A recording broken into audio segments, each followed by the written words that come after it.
Em uma sociedade baseada na produtividade e no consumo, na qual todos passamos 14 horas por dia correndo, não sabemos muito bem para onde, sem descanso, sem pausa, de repente somos forçados a parar, recolhidos em casa dia após dia, contando as horas de um período do qual perdemos o valor, se não for medido algum tipo de remuneração ou em dinheiro. Ainda sabemos como usar nosso tempo sem uma finalidade específica?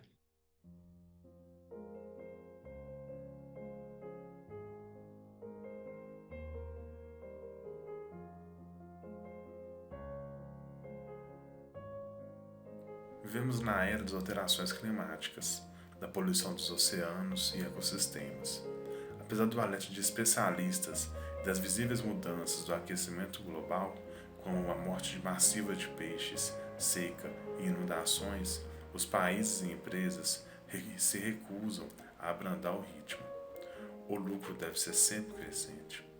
E eis que chega um vírus e fecha bares, restaurantes, bancos, academias de ginásticas, salas de espetáculos.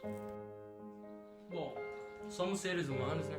Por mais que esquecemos, na maior parte do tempo, nós somos frágeis. É como se diz o ditado: a vida é um sopro. E não, a gente não está sendo afetado por Terceira Guerra Mundial, algum tipo de invasão alienígena tentando dominar o planeta Terra.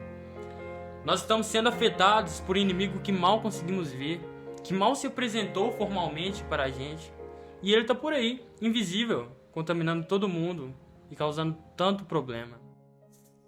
O mundo inteiro vive o êxtase do desenfreado, direito de ir e vir.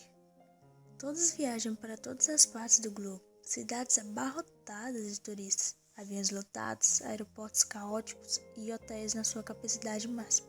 O que chega? A quarentena, a recomendação para não sair de casa, ruas desertas, cidades e países fechados. Num tempo em que os refugiados chegam a números históricos e são discriminados e considerados uma ameaça para seus vizinhos mais afortunados. Num tempo de crise e escassez de recursos, onde o responsável é sempre o outro, é sempre o de fora, o estrangeiro.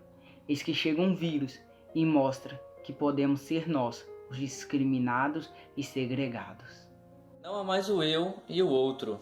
Nós e os outros de outros países, de outras etnias, podemos ser discriminados por quem está do nosso lado. Bom, e qual é a nossa culpa? Nenhuma. Simplesmente porque podemos ser portadores de um vírus.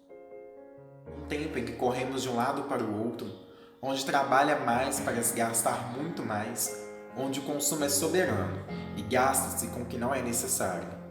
Escraviza-se adultos e crianças de países em nome de negócios milionários e supérfluos, como o fast fashion. Chega um vírus e nos obriga a gastar somente o essencial, ir ao supermercado somente para o essencial, ir à farmácia para o essencial e em fila, apenas 2 pessoas de cada vez.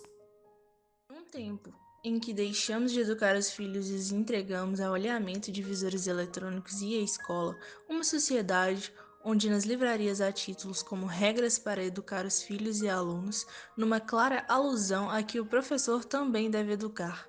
Há um vírus que fecha as escolas e recorda que você é o único responsável pelo seu filho. Num tempo em que impera o individualismo e salve-se quem puder, vem um vírus que diz que você faz parte da humanidade, que essa humanidade deve ser respeitada e protegida, a sua e a do outro. Num tempo em que trocamos o contato físico e os olhos nos olhos por mensagens e encontros virtuais, chega um vírus e proíbe o contato físico e a presença do outro. E só agora, na impossibilidade mostrada pelo vírus, na ausência de abraço, nos damos conta da real dimensão da presença do outro, como o condenado que, só no cárcere, conhece o verdadeiro significado da liberdade.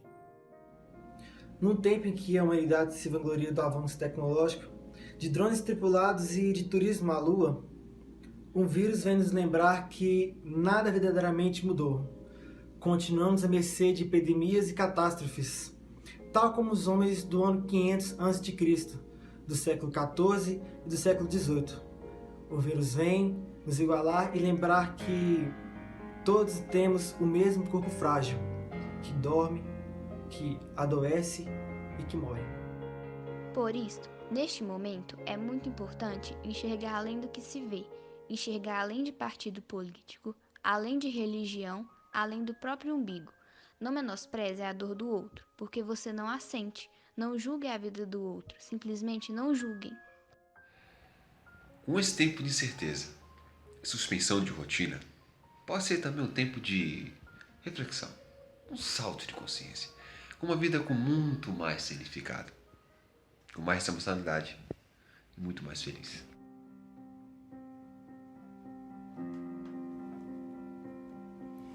Meu coração não vê a hora de estar perto do teu, dentro de um abraço, dar as mãos, deixar o riso solto, beijar, dançar no vento, assistir ao sol surgir na imensidão.